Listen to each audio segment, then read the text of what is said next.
ছেলে ডাক দিয়ে বলে, ভাই কিরে আমার ভাই, আমার আম্মা আমার মোবাইল ফোন কেন ধরে না, আমার মা আমার সঙ্গে কেন কথা বলে না। চাচা তো ভাই বলে, তোর আম্মার শরীর ভালো না, অসুস্থ, এই জন্য কথা বলে না।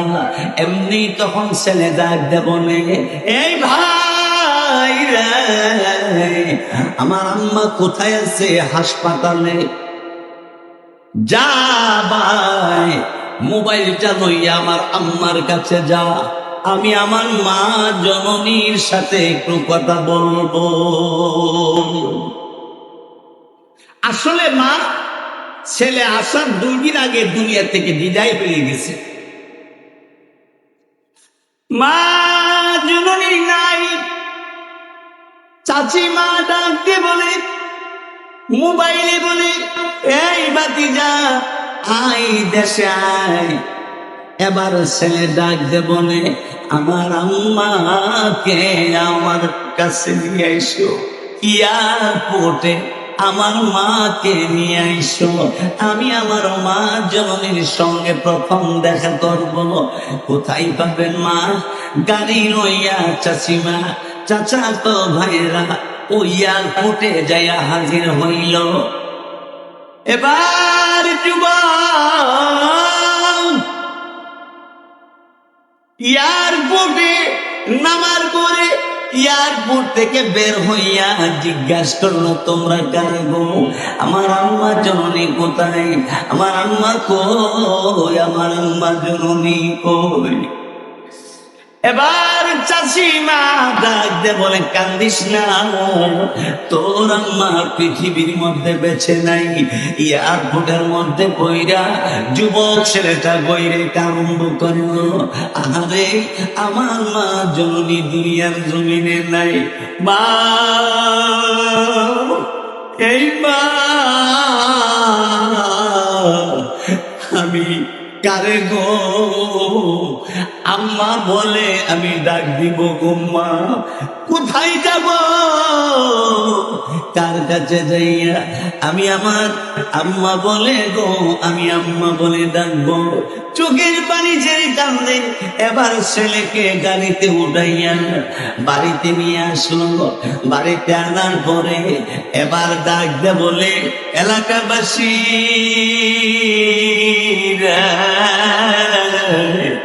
আমার আম্মা নতুন একটা কাপড় পরিধান করতে পারে নাই। আমার মা জননী না খাইয়া আমারে খাওয়াইছে। আমার মা জননী না খায়া আমারে খাওয়াইয়া আমারে বিদেশের বাড়ির মধ্যে পাঠাইল। লক্ষ লক্ষ টাকা রুজি করলাম, আমি ঘর বানাবো। আমার মা আমার টেলিফোনে বলল, আরে আমার মা নাই, বলে মা নাই। আই আমার ভাইরা, এবার যুবক ছেলেটি চিৎকার করে গাড়ির ভিতরে কাঁদতে কাঁদতে জানাল, আল্লাহু আকবার, আল্লাহু আকবার।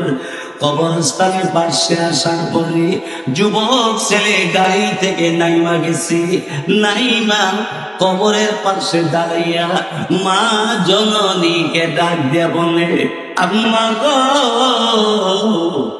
কত কষ্ট তুমি আমার জন্য করেছ। কি গো মা জননী,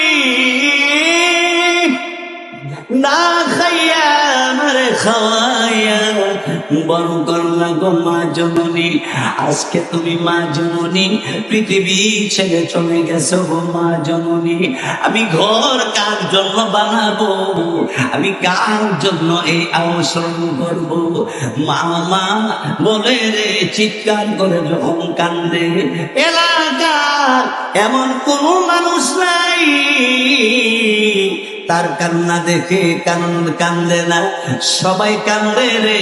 যুবক ছেলেটা কান্দে রেখে রেখে বলে, আম্মা গো, মা জননী বুকে জড়াইয়া জড়াইয়া আমার জন্য এত ভালোবাসা তুমি আমার দিয়া, মাগো আমি বাড়িতে আসবো, তোমাকে প্রাণ ভরে দেখবো, মা মা বলে ডাক দিব। এই মা জননী আম্মা আম্মা বলে কান্দে। এলাকার লোকেরা যুবকের বুঝাইয়া বাড়িতে নিয়ে আসলো। বাড়িতে যুবককে নিয়ে আসার পরে গভীর রাত হইছে।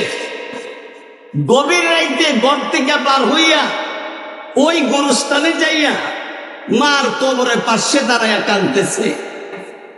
আম্মা এই মা।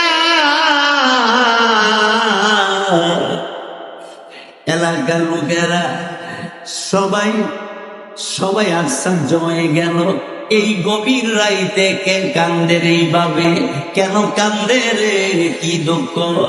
এবার গ্রামবাসী গুরুস্থানে পারে গিয়া দেখে যুবক মার কবর পাশে দাঁড়িয়া কান্দে, আর দেখে দেখে বলে মা ও মা আমি কার কাছে যাইয়া আম্মা বলে ডাকবো, মা গো ও মা তোমার জন্য কত জিনিস আনছি কারে দিব।